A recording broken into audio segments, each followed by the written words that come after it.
This is a trap of fake diversity. Audiences are quick to accept lighter skinned models, racially ambiguous faces, and thin bodies as a marker of inclusion, while most marginalized are still absent.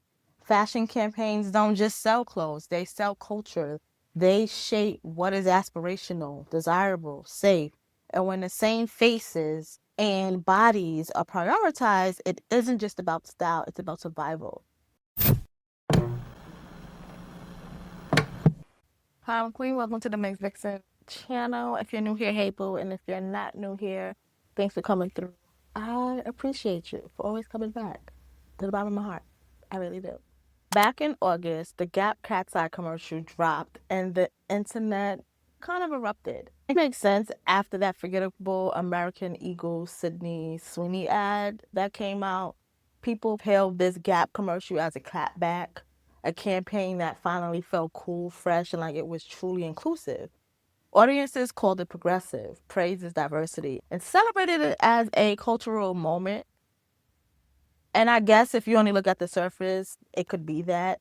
It's easy for folks to see it that way. The music was energetic, the choreography was tight, and the cast appeared to represent multiple racial and ethnic backgrounds.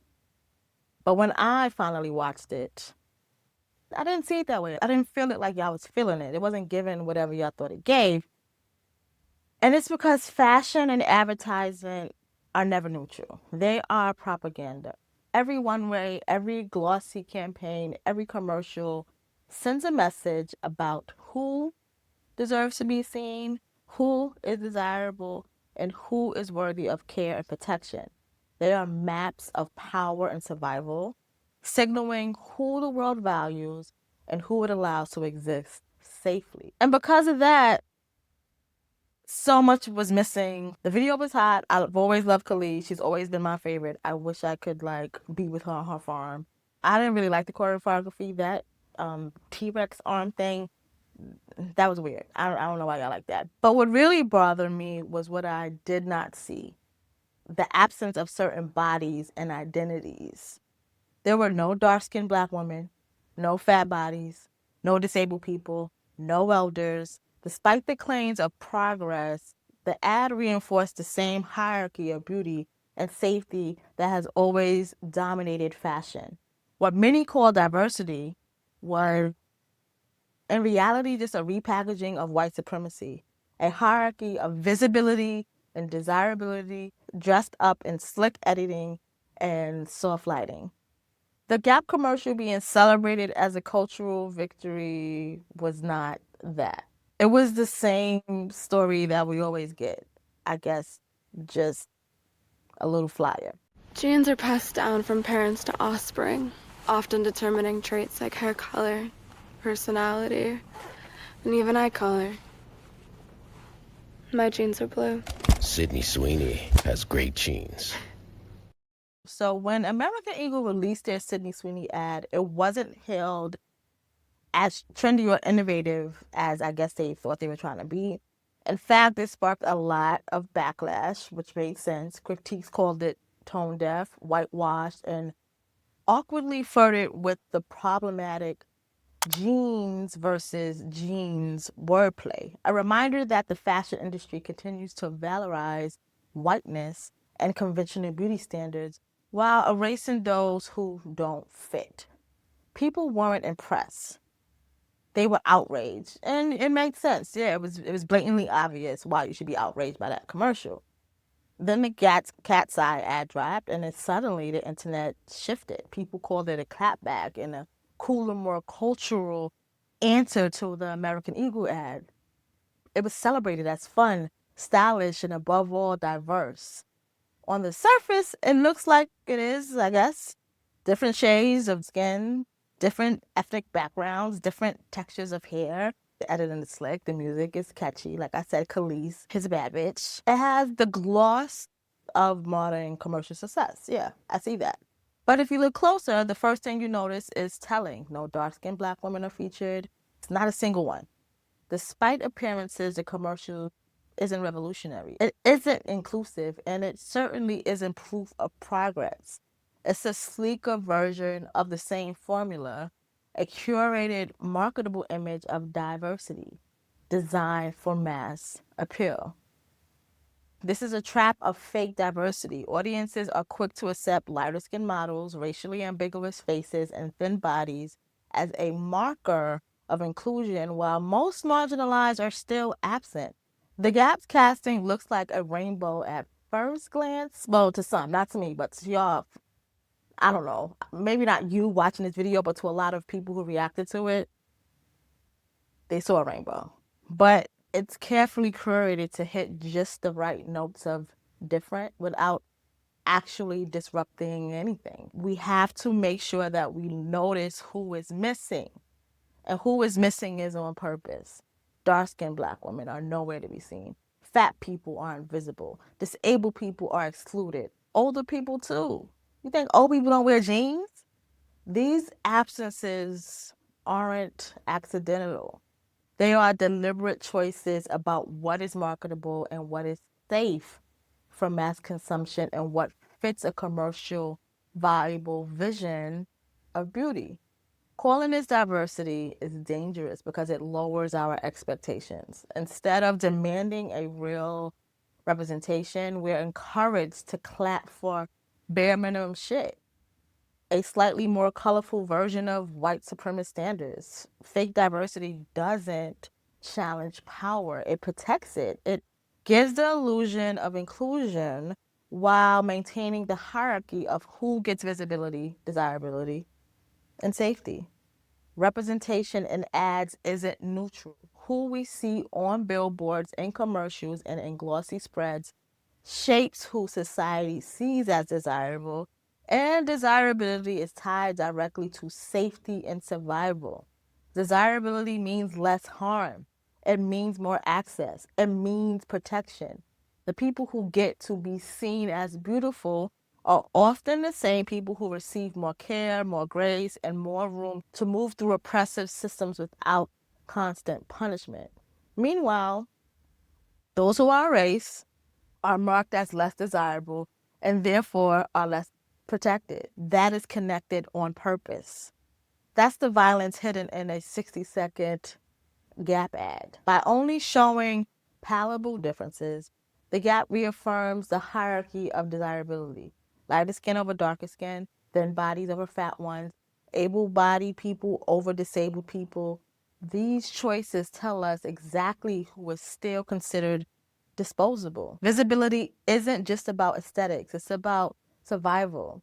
Being erased from media signals who is not protected, who is vulnerable, and whose experiences are considered less worthy of empathy, and it means death. Look at the Gap ad closely. You'll notice that lighting favors models with lighter skin, while slightly darker tones appear in the shadows or at the edges of the frames. Movements are choreographed to highlight symmetry, slimness, conventionally attractive features. Smiles, poses, and angles all reinforce a polished, sanitized version of diversity, one that is safe, marketable, and non-threatening to the mainstream audiences. Compared it to the American Eagle ad with Sydney Sweeney, sure. The commercial presented a narrow vision of beauty as neutral, desirable, and acceptable, but only for the already privileged. Gap's ads tries to be more inclusive, yet it reproduces the same patterns with a more appealing aesthetic. It's just vibes.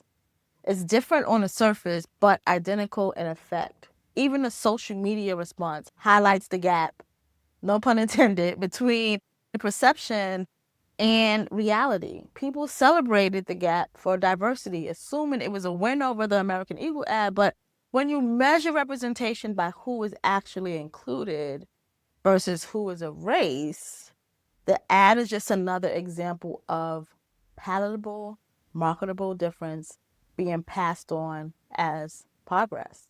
Both American Eagle and a Gap are playing the same game. Even if their aesthetics look different, American Eagle leaned heavily on whiteness and Sydney Sweeney's girl next door appeal.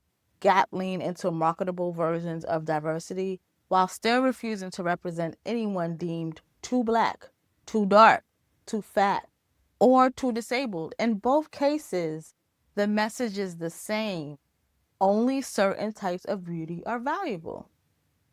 Everyone else is erased. That's not diversity. That's commercialized eugenics. The fashion industry is an ongoing project of deciding who gets visibility, desirability, and protection. This isn't new. Gap and American Eagle are just the latest players in the game. Remember the Benetton's United Colors campaign in the 90s? It was seen as groundbreaking for the time, putting models of different faces side by side, but those ads often flatten people into props. A lineup of differences that still center whiteness as the default. Then came Dove's Real Beauty campaign in the 2000s, which leaned into body diversity, but often only stretched as far as a size 10 curvy white woman. Really were fat black women, trans women, or disabled women invited into the picture. The formula was the same: inclusion without disruption, palatable difference without challenging power.